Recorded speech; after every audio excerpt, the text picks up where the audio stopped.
Equilibrium calculations or calculating equilibrium concentrations, and this is the ICE method.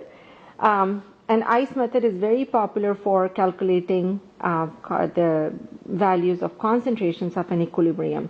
So let's look at a problem here. For the reaction hydrogen plus carbon dioxide to give water plus carbon monoxide at 700 Kelvin, the Kc is 0.534. Calculate the number of moles of hydrogen at equilibrium when 0.3 moles of each of carbon monoxide and water are added to a 1 liter container. You have to watch out for this because the moles over here is not the same thing as concentration. So if the volume is given to you, you better go ahead and calculate your concentration, which here it turns out to be the same, and I kept it that way. But otherwise, you make sure that you calculate the molarity, okay? Don't just work in moles, because if your container size is different, your concentration is going to be different. So let's write the equation here. So that is H2 gas plus CO2 gas equilibrium to water, which is gas, and then carbon monoxide and gas. Now, this is the ICE method, okay? This is the initial.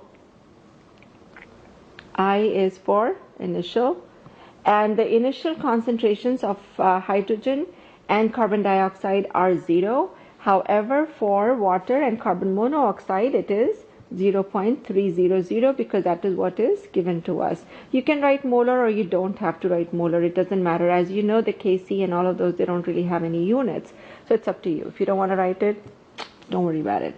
Okay, so then we have to look at the change.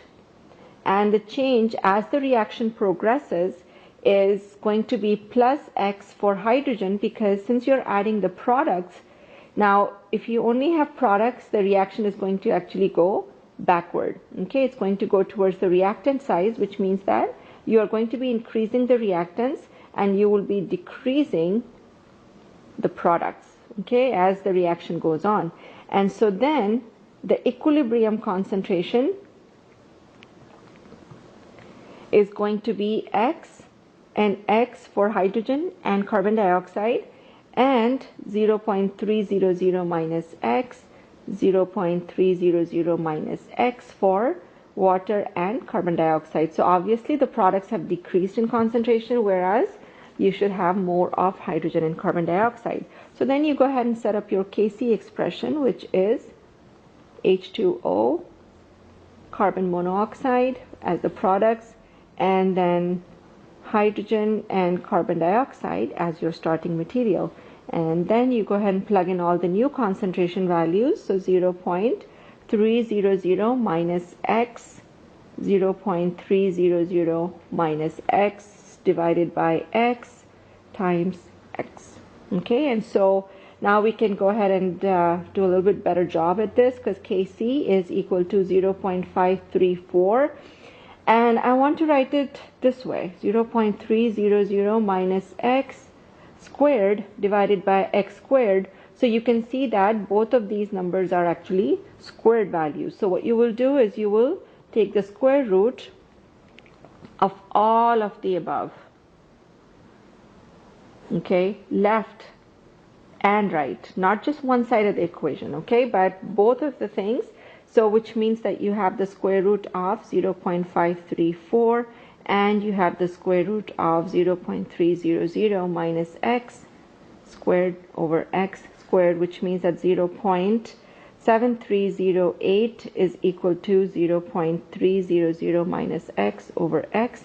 And then all you have to do is solve for X, okay, which simple algebra, 1.7308x is equal to 0.300, if you want to write the 00, and then X is equal to 0.173 molar. And what is X? X is the concentration of hydrogen and carbon dioxide. Okay, so that's what you've just calculated. The concentration of water and carbon monoxide is going to be 0.300 minus X. In case that was being asked of you, That is not being asked of you right now, so it doesn't matter, but in case that was being asked, you would just subtract 0.300 minus 0.173, okay, in case. All right, but not here, okay, not required over here. Okay, that's how you set up the ICE method, and in this case, the key thing is that you can square root everything, which makes our life really easy.